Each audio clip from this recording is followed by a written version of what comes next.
this a little bit faster. This is like my 20th take. So I chose to do motivation and how one's personality defines their goals. I took a huge interest in this because I've always wondered why some people are more motivated than other people, and we talked about this in chapter 7 a lot when we went over Gordon Allport and his theory. So first off, what is motivation? The reason or reasons one has for acting or behaving in a particular way. This is the most basic definition. Extrinsic motivation and intrinsic motivation are the main two parts of motivation. Extrinsic motivation refers to the external stimuli, which this is outside stimuli that motivates you. You may be more motivated to do something such as your job if money is involved. So it's an outside source motivating you. And intrinsic motivation comes from within us. There may not be a particular reward for it except satisfaction. And I think intrinsic motivation is the more powerful one because this is the motivation that you create within yourself and you don't have to rely on outside sources to get that motivation. And then there's 3 major components to within motivation, how you get to that goal and the part of motivation, basically the process, activation, persistence, and intensity.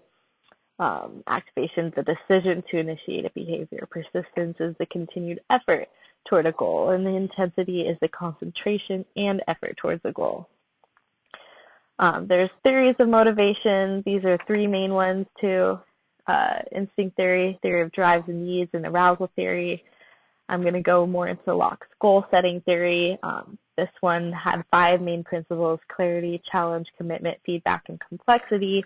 And his was specific to how goals contribute to better task performance. So if you have a goal, you're going to have, and you have a task that's related to that goal, you're going to do better on that task since you have a goal in mind, if that makes sense. And then Victor Vroom's expectancy theory, basically saying behavior results from conscious choices among alternatives where the purpose is to maximize pleasure and minimize pain. So our goal is basically to get the best reward with minimizing costs. And his is based on expectancy, instrumentality, and valence. And finally, Gordon Allport, the main dude that kind of got me into motivation, he talked about appropriate functional autonomy, which explains our direct relationship between our interests and abilities, basically meaning we like to do what we are good at. He also went into 3 principles of this as well. The first principle is being organizing the energy level. This explained how we acquire new motives and new goals. And then the second principle is the mastery and competence, which this is the level at which we choose to satisfy our motives.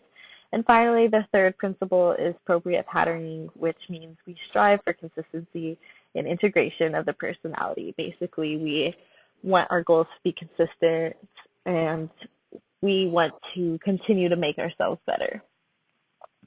And in order to have good motivation, you have to be, or you should be, a normal and emotionally healthy adult. And these were the 6 things that were described by Allport. These traits contribute to a healthy and mature adult, which in turn contributes to a greater extrinsic and intrinsic motivation. The first, the adult extends sense of self to other people. So this kind of goes with number 2 too, relating well to other individuals. This is compassion. So maybe you're volunteering, something like that. And then third, has a high degree of self-acceptance. You're more motivated when you accept yourself more. And then 4, realistic perception of life. I really like this one because you can't have a realistic goal if you don't have a realistic perception of life. So I think this is a really important one that not a lot of healthy adults realize. A lot of people have these expectations or these fairy tale ideas of how life is going to go. Therefore, they make up these goals that may not be realistic. And part of motivation is being able to reach that goal. And so you're less likely to be motivated if you can't reach that goal. And if you don't have a realistic goal, then your motivation goes away. And enough about that. Number 5, sense of humor and self-objectification. I like this one too. You have to be able to laugh at yourself, even sometimes when you don't want to. And then 6 is the unifying philosophy of life. So these are some more personality traits and developmental effects for motivation. Those with more of a supportive family will be more motivated. Only child children are more likely to be intrinsically motivated and more successful at obtaining their goals. I like this one too. I think this one is very true. I think when you don't grow up with siblings or a ton of people around you, you are more likely to get that motivation from inside of yourself instead of outside sources. And then also, this is by Gordon Allport. If our childhood needs for affection and security has been met, our propriums will develop well. And then good sense of self again. Those with a higher sense of self strive to make themselves better.